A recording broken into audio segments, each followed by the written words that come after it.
Welcome back for another episode of Inside the Playbook brought to you by the Sports Playbook. If you're new here, please follow us wherever you get your podcasts and hit that subscribe button on YouTube. We have another great episode with young Australian motor racing driver killing it in Europe, Hugh Barter. Hugh is a great race car driver who is killing it in Europe, and here is an example of how good he is. When it comes to Formula 4, Hugh is the sixth most successful F4 driver in history.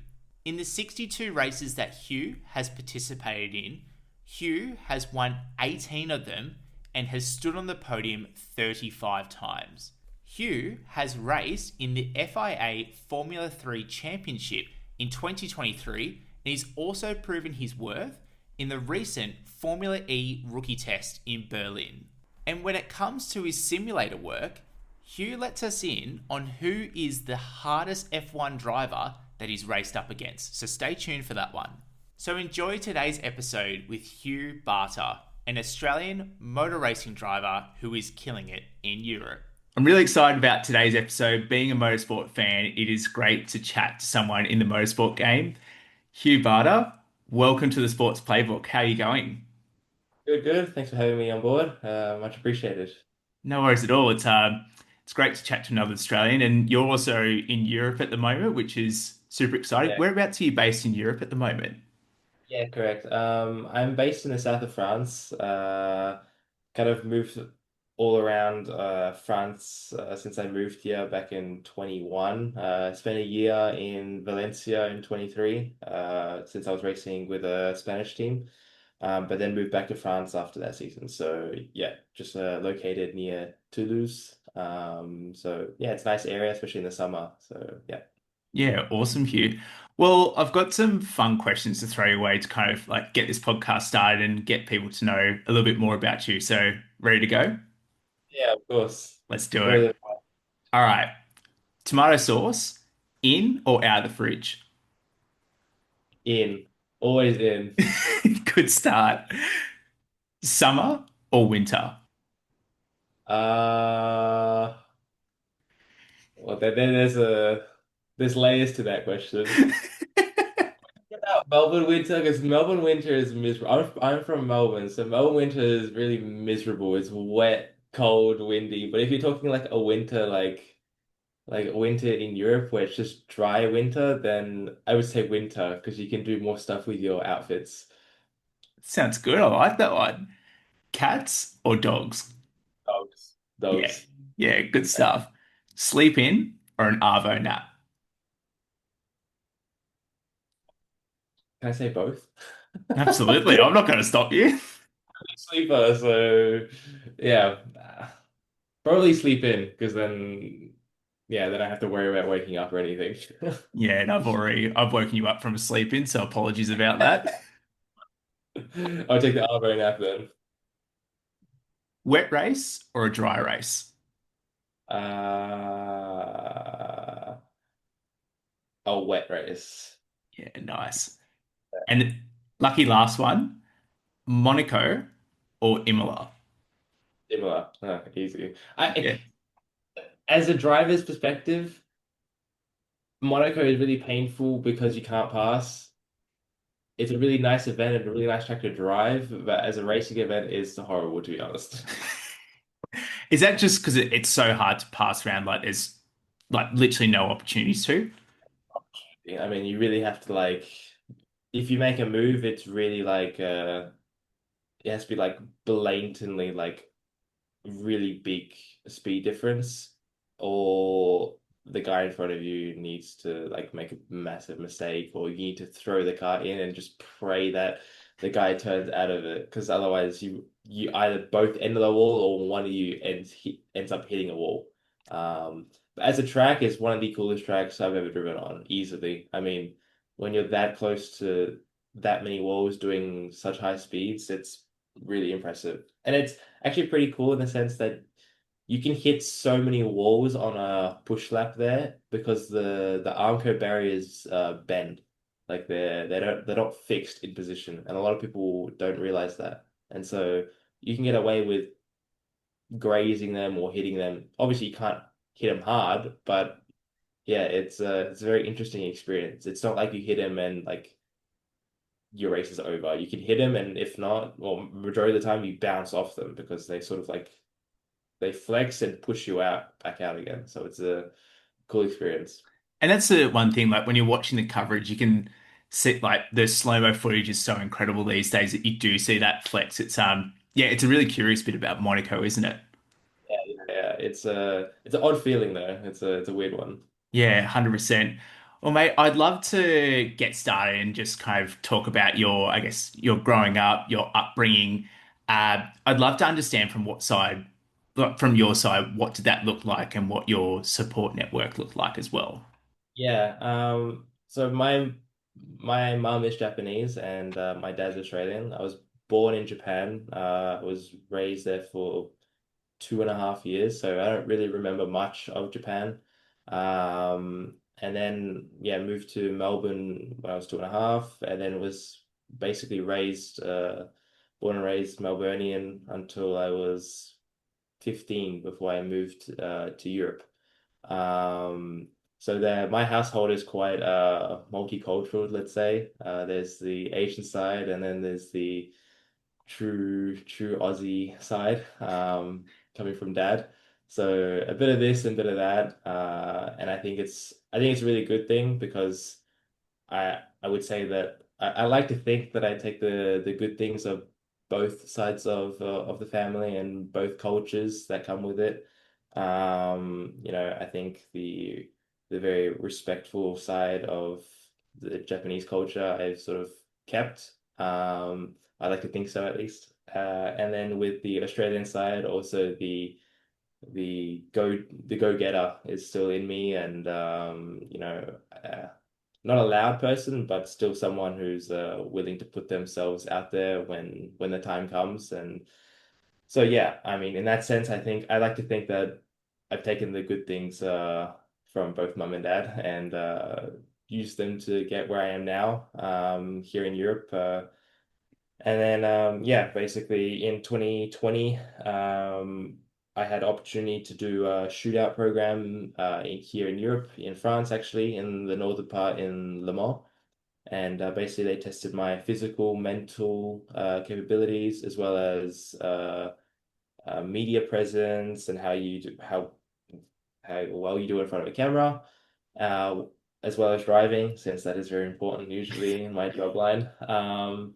And and I won that scholarship, and that gave me opportunity for the 2021 season to race the French F4, which was huge for us. At that time, we didn't have anyone putting their hand up for such a big role. One season over here, back then at least, was 150K in euro. So it was a big step, especially coming from karting. And luckily, both mum and dad are super supportive of me and what I do. I have an older sister. She's 10 years older. So by that time, she was like, okay, this is a good opportunity for her to move out. And mum and my dad, the whole family, besides my sister, made the big step to move to France.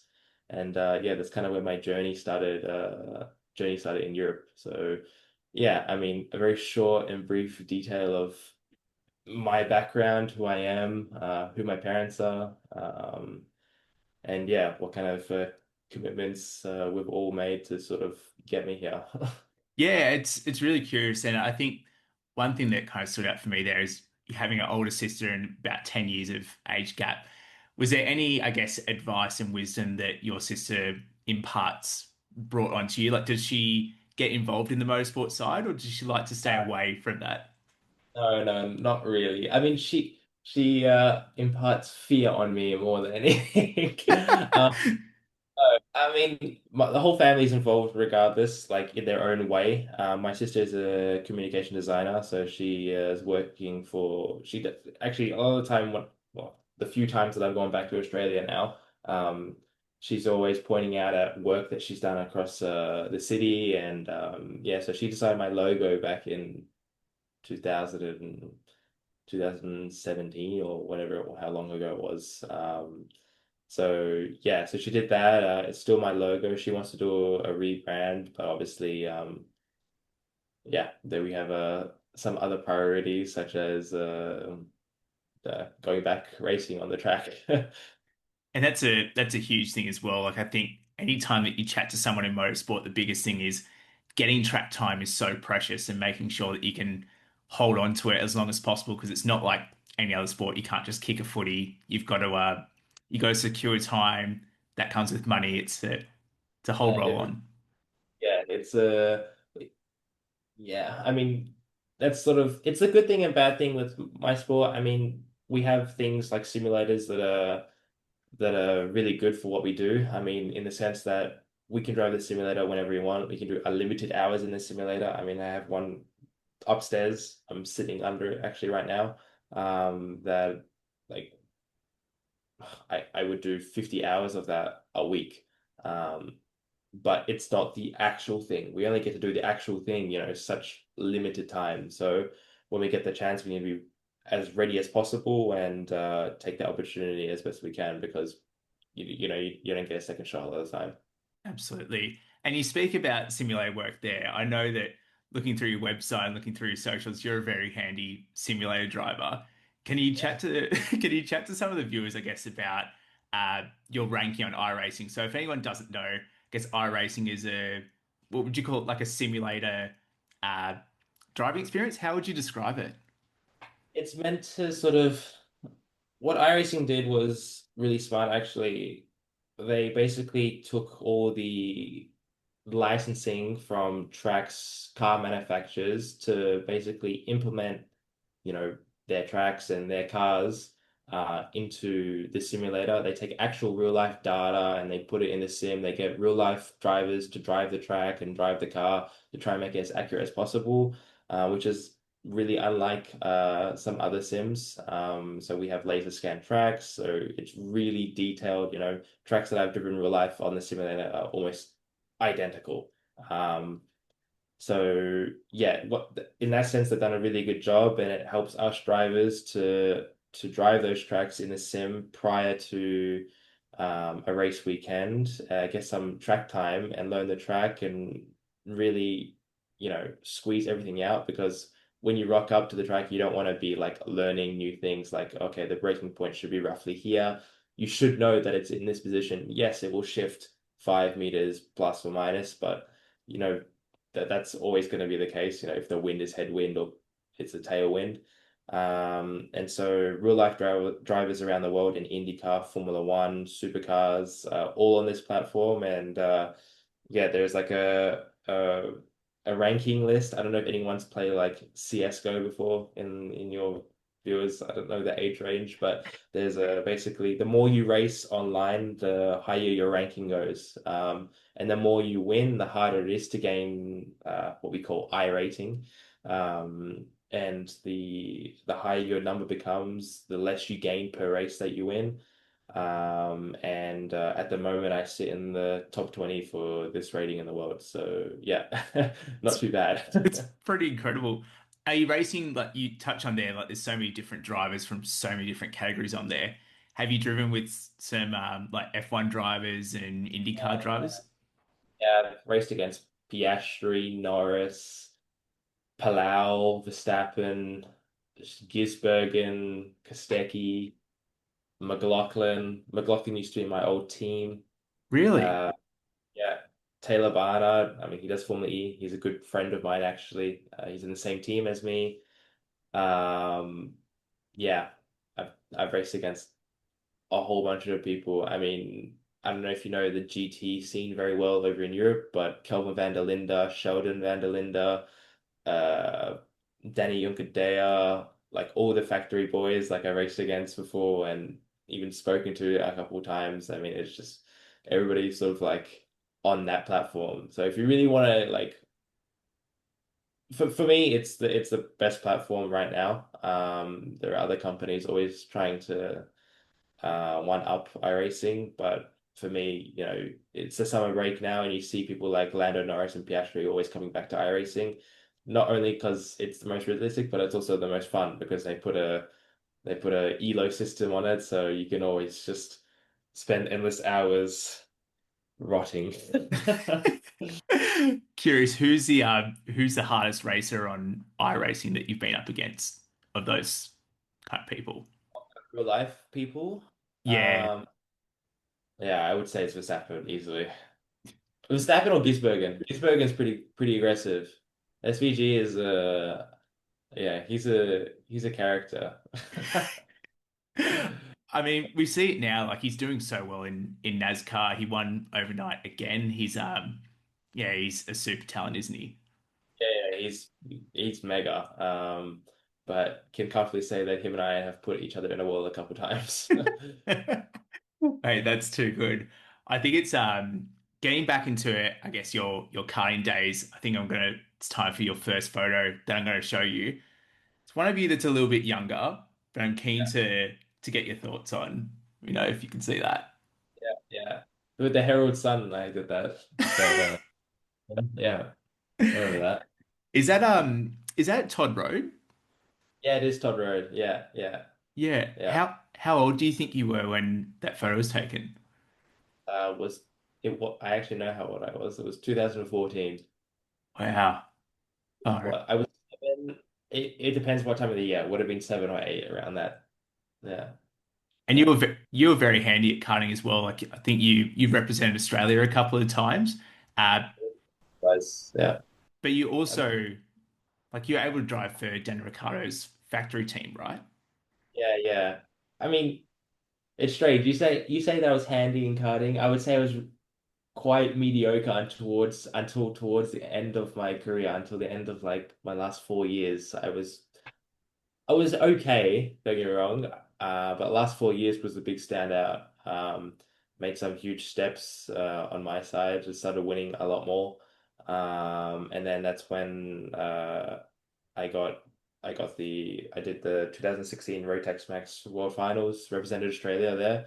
Was really competitive. I was like quickest through all practice sessions almost. And then came to qualifying and I just yeah choked, as my dad said. And yeah, basically forgot how to drive, as you do when you're, what was I, like 12 years old at the time? No, 11. And yeah, I mean, it is what it is. And then that sort of gave me the confidence to come back to Australia. I started winning a lot more, started becoming a lot more successful. And then went back to uh, the world's 3 years later in 2019, finished third, no, not fifth, qualified third at the worlds, was in a position to win in the last race, but then had an issue and finished like eighth or something like this. So it was a bit of a shame. And then yeah, after that, the Ricardo card or Daniel Ricciardo's team in Australia contacted me. They wanted me to race for them, and we were already with a kart manufacturer for so long in Australia, and we said like, what can you offer? And they offered me the that shootout program that I told you about earlier. And so we're like, okay, that's a really good opportunity. Let's see what comes from there. And yeah, it turned out to be probably one of the best choices that I've made. So yeah. And because when you start that program, correct me if I'm wrong, you go into the first round of I guess the national series. You won that round, and then did it go straight into COVID? Yeah, exactly that. Exactly that. I would have said it was my I was really actually annoyed that year because that was like the first year that I would say that we had such a big crew of people helping me in karting. Because originally in Australia, or at least back in my time, it's changed a lot now. But everybody was sort of there were like two different types of people. There were the people that were in racing teams and like in a big crew, and then there were people that were like what do you call them? Privateers. They're just you, your family, or your dad, or whoever it was, and you rock up with a trailer with your toolbox and maybe some help from the guy who builds your engine, which was us. And then eventually there was like a bunch of privateers that would all help each other, but we were still competitors at the end of the day. Um, and so we didn't our go-kart at the time was, let's say, built off experience from multiple years of working with that kart manufacturer. And then when we moved to Ricardo Kart at the start of the year, it was like a different environment. You're working in a proper team. You're really like it's very professional. And anytime that I had sort of any problem with the go-kart, they were very quick to react with it and be on top of that. While sometimes being a privateer um, can be hard because you don't have like, for example, when you're a privateer and you have a problem, let's say you have a bit of understeer and you want to correct that understeer, it's like, okay, maybe we want to go a little bit wider with the space. We have like spaces on the front axle. Okay, cool. But like, that's like one option. Well, if you're in a team, I remember it was like four different options got thrown at me, and they were like, is it in the middle, start, entry, exit? And I was like, it's here. And they were like, okay, we'll go with this option.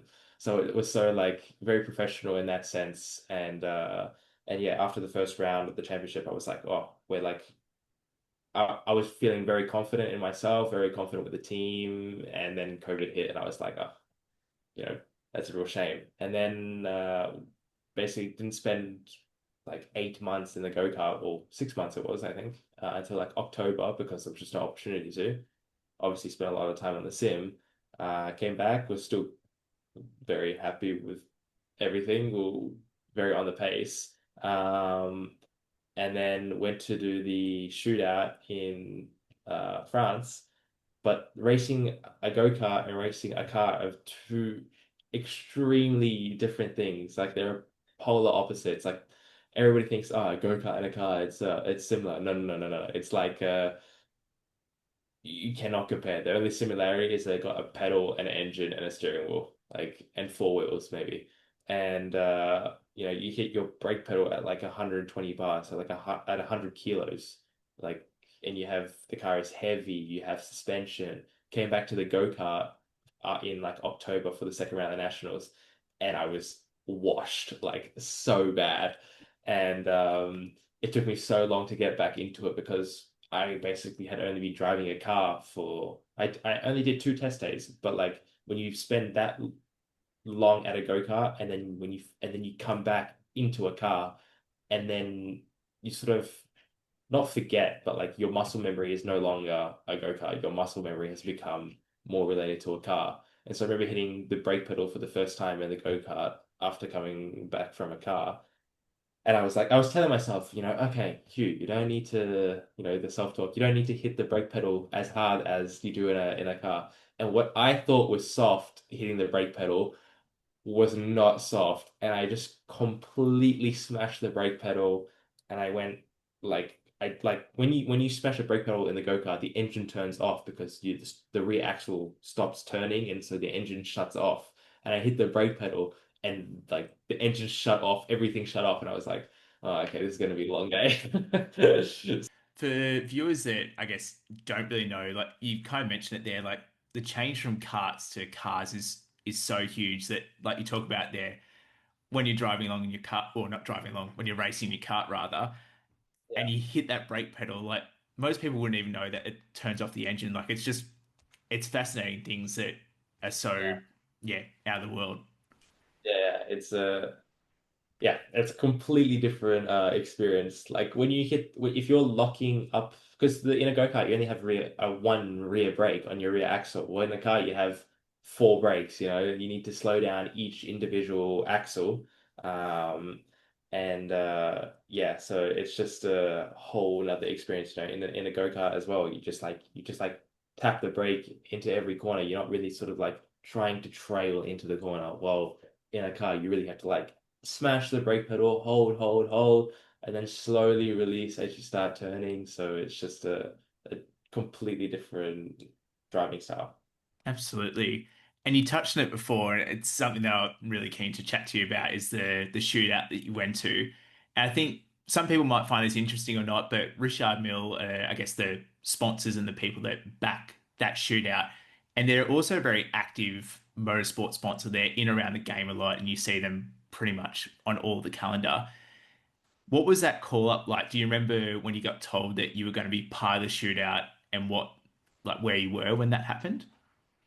Yeah, I actually wasn't aware. I thought I wasn't aware until maybe like 2 years later when I don't know how it came up, but I thought by signing with uh Ricardo Kvyat that year, I thought it was already confirmed that I was going to do the shootout at the end of the year. But it wasn't. It was like if I perform well and they're happy with my performance, then they will send me off to do the shootout. And then I won the first round of nationals, and then it was like, oh, okay. But like that, I guess that was like the oh, okay, for my father sort of thing. For me, it was like I was already confirmed, but I was living in my own delusion. So, yeah, obviously when I the more on my side of thing was I don't know if we were going with COVID and also it was really expensive at the time to fly to Australia. It was like not Australia, sorry. It was super expensive to fly to Europe at that time. It was like 10 grand or some outrageous figure. And so on the like funding side and money wise, it was very, very difficult to get over there. And yeah, obviously we managed and it was a good trip. Absolutely. And could you like you touched on it before, like it's not just the driving that they kind of judged you on. They judged you on a whole host of factors. I guess on the driving side of things, what did they kind of look for? Was it a time lap? Was it consistency over a long run? Like how did they end up judging you? The the driving is pretty simple. They always tell you, okay, the times don't matter, the times don't matter. But that's the most I gotta say is absolute bullshit. Yeah. It is. Really, like your teacher telling you, the spelling mistakes don't matter when you spelt like gorgeous, like Gorgos. It's like it really is comes down to how fast you drive. I mean, and then if your lap times are super close with someone else, then maybe you start to look at consistency or how well you absorb information. But it blatantly is like just how fast you are. I mean, I think it helps when you're consistent. It also helps when your media presence, like how you present yourself in front of people, is better. Um, but they want to sponsor someone that has the possibility of winning a championship or putting their company on the front row. That's at the end of the day what they're looking for. It's a huge part about motorsport, isn't it? It's like from a sponsorship point of view, you want to try and back either the up and coming driver that shows a lot of potential and can come through categories, or ideally the person that's up the front of the category that's going to give them the most airtime with television, the most media rights with social media. I think it's a something that some people might not understand about the sport, like having that Yeah. logo on the car, race suit, your helmet, like that's priority number one. You have to try to be up the front as much Yeah. as you can be. And it's quite brutal also. It's just very black and white. Are you going to be up the front or not? It's the yes or no uh, answer. And if not, then okay, there needs to be some sort of ROI for them, or maybe they just like you as a person. I mean, I was speaking with my dad about this, I don't know, maybe 2 days ago. Like people who has sponsored me a lot of the time, they just like motorsport and they want to live their dream through me, and which is perfectly fine. And yes, they would like a ROI, but they're not they're not they would like a return on investment. But if they don't get that, it's like okay, well, it is what it is, sort of thing. I guess the great thing about the shootout for you, Hugh, is that when you win it, you get an amazing opportunity in 2021 to go into is it the French F4 championship that you're going to? It was the French, but the same thing now is going to it goes to the Spanish instead. Got you. And Yeah. so when you got that opportunity, is that all paid for, or how does that kind of look like? Because I'm sure winning that would have taken a little Yeah. bit of pressure off sponsorship wise and things like that. Yeah. So we were unaware. So when they said, "Oh, it's a fully funded season," so we thought that with that fully funded meant comes with testing, but it just covered towards um the fee towards entering the championship. That's all it covered. It didn't cover any of the testing prior, um, and we were unaware of that. So we got told, here's your testing plan. We have to we're gonna need 50K or something like this. And we're like, oh, we don't have 50K just lying around. It's like that just doesn't happen. And so it was quite a struggle actually at the start of the season 21 to come up with those funds and as well as trying to come up with funds to get over to Europe because it's not cheap, especially in that time. We had to sort out flights as well as accommodation and getting, we were moving our whole life to Europe, so it was a stressful process, and you need to do it very quickly. So yeah, but in saying that, it did take off a lot of the pressure because I cannot imagine what it would have been like to find the full budget. Because I think that would have been a very different story. Yeah, and you touch on there that I guess the whole moving around process and it was stressful and things like that. I'm curious from, I guess, a race driver point of view, the analogy of putting your helmet on and kind of shutting out everything else from the rest of the world and focusing on your job. Did you find it, I guess, hard to switch off because that period in your life, like it's 2020, 2021, there's a lot of external things that are happening in the world at this point. Did you ever find it hard to switch off and go racing, or did you always find that as soon as you put the helmet on, you were good to go? I think in 2021 it was pretty much just put the helmet on and go racing. But as you grow up, I think you become a bit more aware of the situation and a bit more aware of like what's going on. And so then it starts to become more of like a thought on your mind. But in saying that, I don't think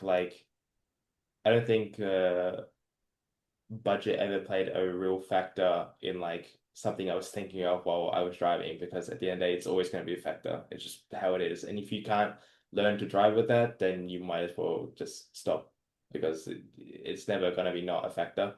Um, if you crash the car, obviously you need to pay it. You need to pay. But if you're always scared of crashing, then how do you know where the limit is? So it's a very catch-22 situation. But what I was going to say is that the thing is, it's like any sport that there's always going to be a mental performance side of thing. You're going to put pressure on yourself because you want to perform. I can say that it's happened to me that um, why I put too much pressure on myself, too much expectation, and I was underperforming in my F3 season. After the first round, I did super well, and then I had super high expectations for myself, and due to that, I was not driving correctly, basically wanted it too much. But in saying that, I think I've grown from that, I've learned from that, and I think I deal with that a lot better now. Just need to find the opportunity to prove that, that's all. How you talk about those moments, like I guess with F3, you had fan that fantastic start. When did you feel like you were like overdriving the car, or was it just I mean, everybody does it differently. But yeah, for sure, I was overdriving the car, and then because I started overdriving the car, obviously, you know you're overdriving, so you start to overcompensate, so you underdrive, and then it's a very like fine line. I think at one point you start to overthink it, and then because you start to overthink it, then it just makes everything 10 times more complicated. Sometimes it's just better to drive off what you know, but you also need to be confident that what you know is good because if there's always that little bit of self-doubt, oh, maybe this, maybe that, if, then it just falls apart. You need to be confident that what you do and what you think is right to do is the right choice. And I remember in the last round that I did, I qualified P12. And I remember first because in F3 you only get like three push laps or maybe four if you're lucky, and it was wet, so I think I got like four.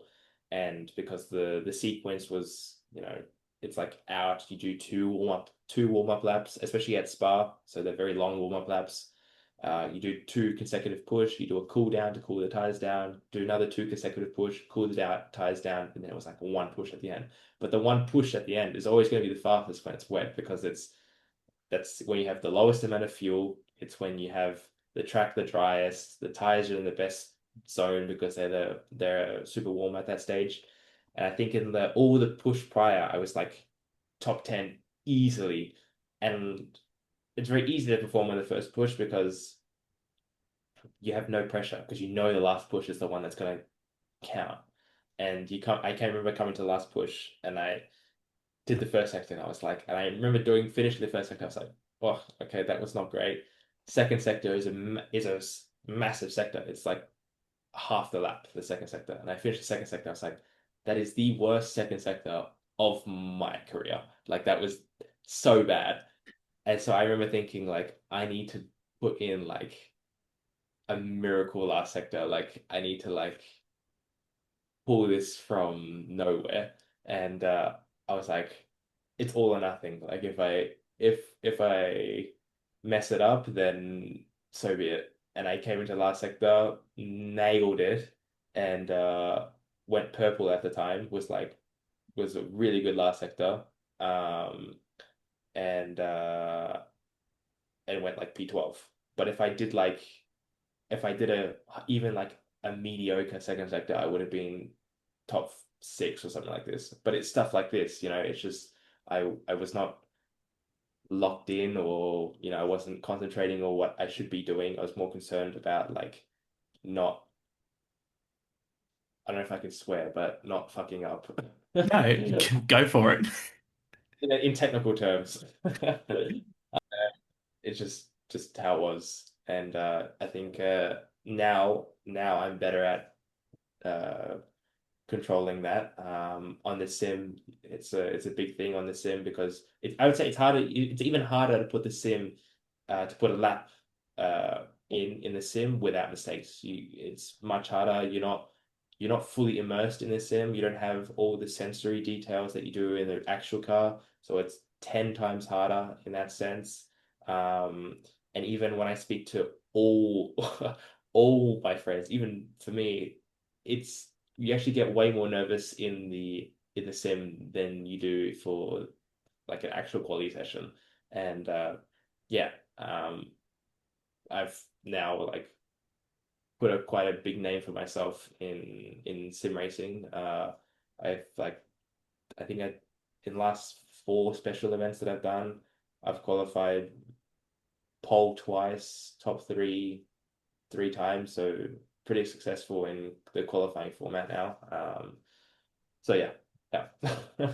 No, um it's a really interesting point that you bring up that people or race car drivers feel a bit more nervous jumping in the simulator versus the actual race car. And to that point, like that sensory feeling, like you've got control of the vehicle, things are happening in and around you. But I guess with the simulator, you can always just if something doesn't go right, you can just hit reset, go again. It's two very different approaches that you have to do, right? Yeah, yeah, yeah. Yeah. Yeah. In the sim also it's just like I don't know how to describe it, but because you have like you're not like it's not fully immersed, there are still things around you. You're just driving with screens in front and it's extremely hard to put a lap together in the sim. So you need to be like perfect with your driving. And especially when you have people doing so many hours, like the gaps are so minute. Like I remember one qualifying, it was like from P1 to P22 or something like this was like 2 tenths. Like, can you imagine coming in the last corner and like you can't tell yourself, you can't finish the lap and be like, oh, only if I upshifted point two earlier, or like only if I like jumped out of my seat. But you know what I mean? It's like you can't think that all the time. You just really gotta be like, okay, well, it is what it is. You just need to drive. Like, yeah, it's so competitive.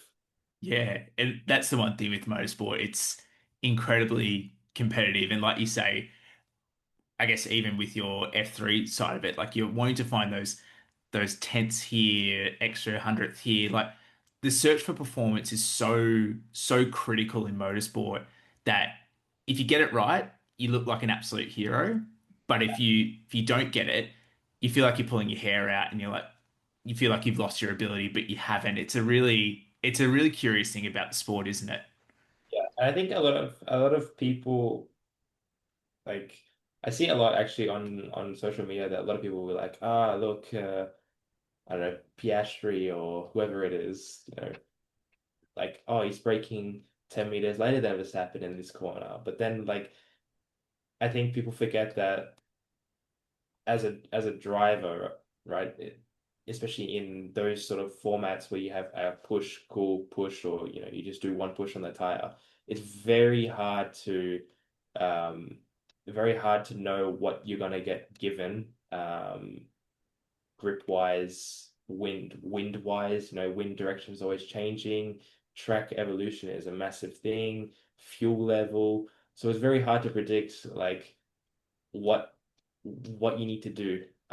So it's more about how well you adapt, especially in the new generation of things, and how well you read things because at the end of the day, you could arrive 10 kilometers faster in one corner than you did to the previous lap. And you need to know that. You need to adapt your driving towards that. And it's more about feeling that than knowing, okay, yeah, okay, the headwind is 15 kilometers north. Like no one's gonna be telling you like that. Like I'll ask my engineer. Like there are small things like I can see the flag direction and stuff, but I don't know if the wind's picked up by like 5 kilometers or so it's so hard. You just need to sort of have that instinct. And yeah, I think that people don't talk about that enough. No, definitely not. And we chat about instinct there. I want to take a little bit of a backward step. And for people that don't know much about you, I'm actually going to chat about your F4 record. And if I turn around to my right, it's because I'm going to read out some stats about you. So you've participated in 62 races, 18 race wins, 11 poles, and 35 podiums. So it meant that in over half of your races, you stood on the top three or on the podium. And it meant that from a top five percentage point of view, 78% of your races, you're in the top five. I guess in terms of F4, what made you feel quite comfortable or felt like you could maximize your results in that kind of category? What do you think kind of brought the best out of you in that area? Um, I wouldn't specify it down to F4. I mean, my first season of F4 was quite mediocre. I mean, it was good for a debut season, and I would say I was a bit of a deer in headlights because I was coming from Australia, and it was all very new to me, the whole European scene. I was basically a nobody coming to Europe. No one knew who I was, and I was quick. There were times through that season where it was a bit the same as my season in F3, where in the middle it dipped down a little bit because I started getting sort of I was getting expectations, and when those expectations weren't met, that I was sort of spiraling a little bit. But then towards the end of the season, started to come good again, and because of that, for my season afterwards, I did a dual campaign with French F4 and Spanish F4. I was super confident coming into that, and basically just not, I wouldn't say dominated. I dominated the French F4 season. The Spanish F4 was a bit more complicated due to the fact that I was driving a different car, a different engine, a different tire compound. So it was very hard for me to, at the start of the season, to switch towards that because it was all new to me. And then to go back to the French F4, which was again everything different. So I was like having to relearn everything while still doing something else. It was like having to learn a new language. And so yeah, that was my dual season, and I wouldn't say it was an F4 thing. I think it was just a second year thing that I was just super confident with, uh, who I was and the place that I was in. Um, And then, yeah, I would say there would have been no different, to be honest, if I had another season of F3. I think I would have been confident and ready to do another season, and sort of state my claim. Yeah. Yeah, yeah, absolutely it was. And remind me, in 2022, how many races did you do in one year? So I think it was 42. Yeah, each season has what, 21. So yeah, 42 races. But it was 21 weekends, and that 21 weekends, but that's 21 weekends just racing. So I did in 22, I did 21 weekends just racing. Then you have to imagine, let's say, 10 weekends of testing per championship. So there's another 20. So you're looking at 41 weekends. And then plus like maybe 10 days, 10 weekends is a bit of exaggeration. Let's say five. So 31, 30, yeah, 31, and then plus whatever testing I did for my preparation year for F3 would have been another 10. Yeah, so like 40 plus weekends of testing, like you're away from home. Like it was insane that year. I was just never home. But it's also good. I was going to say, I guess as a motorsport driver, it's probably a dream to be like out on the racetrack a lot of times. But in that year, did you ever feel, I guess, exhausted or feel like I just needed a break, or were you just determined to achieve your goal?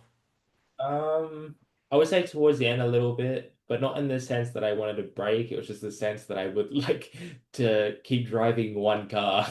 At the end of the year, I was like driving like six different, no, not six, four, five different cars. Yeah. Um, because I was just like, I was testing for GB3. I don't sorry for F3, and so I was testing many different GP3 cars as well as a GB3 car, plus two different F4 cars. So it was just like, like as a driver, you're always switching, and you're trying to also do your own season and race. It's can be can be tough. And so at the end of the season, I was sort of happy to be finished with F4, so I could just focus on F3. So yeah, but in the sense of like wanting to like stop work, no, not really. Definitely. I think as a race car driver, you love those weekends, like anytime you can jump in a car and I'll show you I another mean, like yeah, I mean, I come home and I get on the sim, so what's the difference? pretty much. I'm going to show you this photo. This is actually at Spa. Can you see Ah, that yeah, one?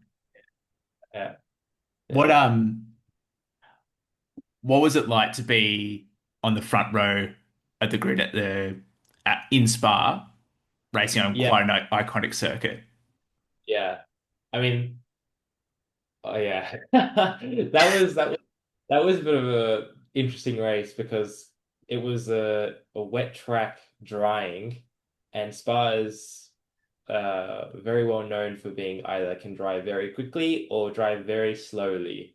Um, and because I was the first one leading coming up Eau Rouge, I was the first one to go through Eau Rouge, and I remember getting a like monumental snap through Eau Rouge, and yeah, never a nice feeling when you get that doing like 230 kilometers. Um, Obviously because of that snap, I had a terrible run, but I mean it's very surreal feeling, starting in the front row in front of uh, you know, all the F1 people, and yeah, it's the only way to put it is surreal, to be honest.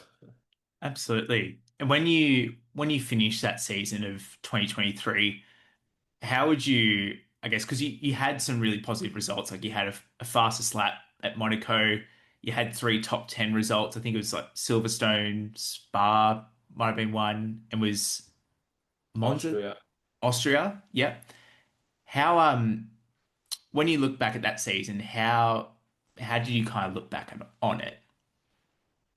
I think, ugh, I mean, I wasn't happy with the season, that's for sure. Yeah. But I think it was a massive learning curve. I just wish that there was a sort of a second season to sort of, you know, prove what I was capable of and what I know I'm capable of.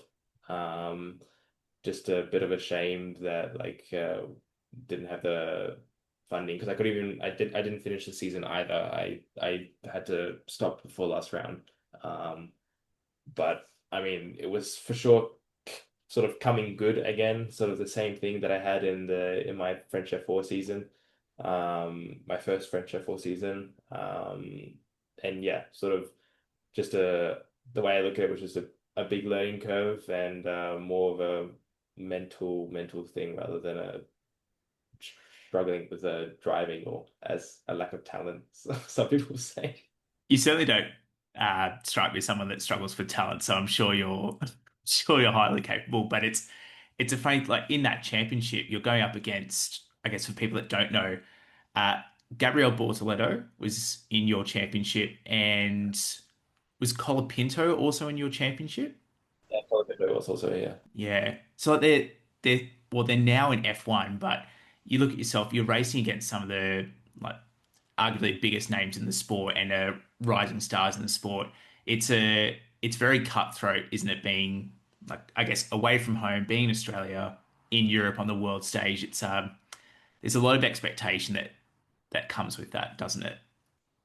Yeah, I mean, there's lots of expectation, but at the end of the day, I think the one that is sort of, at least for me, that is making the most difference is my own expectations because I mean, everybody has their own opinion and everybody's going to be saying, oh, good job or you know whatever, and it's also very hard to hide your own expectations. Even the commentator in the first round of Bahrain, and when I qualified fifth, even the commentator was shocked that I qualified fifth.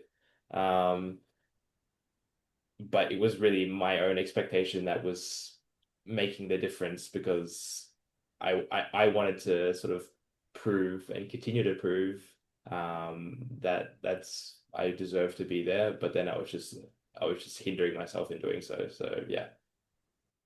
It's a tricky one, but I've got a final photo for you. It's actually from a couple of weeks ago at the Formula E rookie test.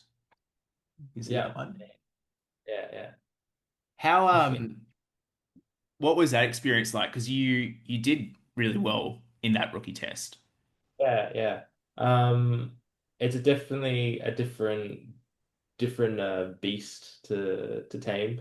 Um, I think I think people don't actually appreciate Formula E as much as they should. It's a really unique uh one car, but the racing format is extremely unique, and I think the drivers need a bit more appreciation because it is probably one of the hardest cars I've ever driven because of how much power there is, how little grip there is for how much power that you have, and how heavy the car is, but also because of how much communication that you need to do while driving to your engineer, because you're always constantly on comms or the radio, however you want to call it.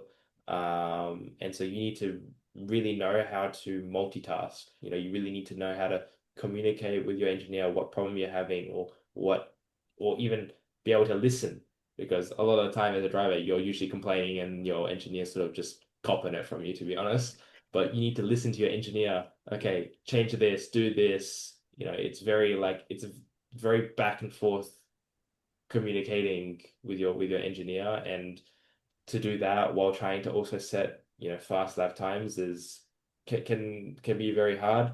um and luckily, I mean, I'm doing the sim work for that team. So I already had some experience in the simulator doing that communication and talking through it. So it was bit for me, it was almost like second nature now.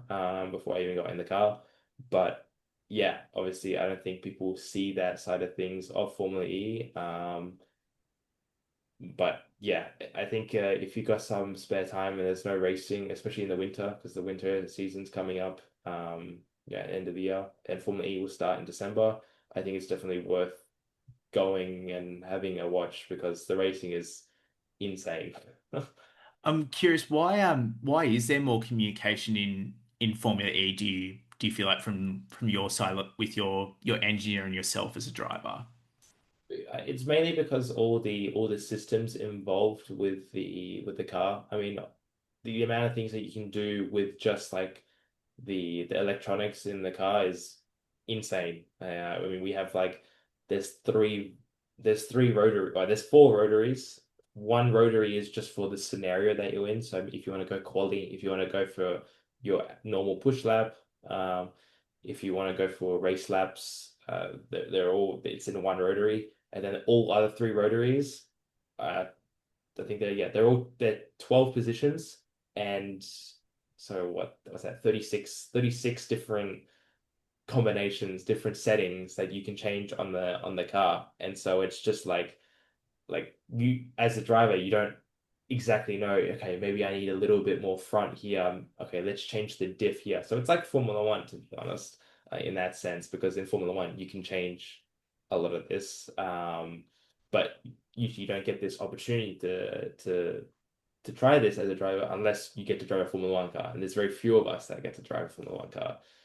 So it's a very cool experience in that sense, and as well as the fact that during a race, you get given or you have a certain amount of energy, and if you do 100% push lap, you don't make the end of the race. You need to save energy through the race, so it's like saving fuel.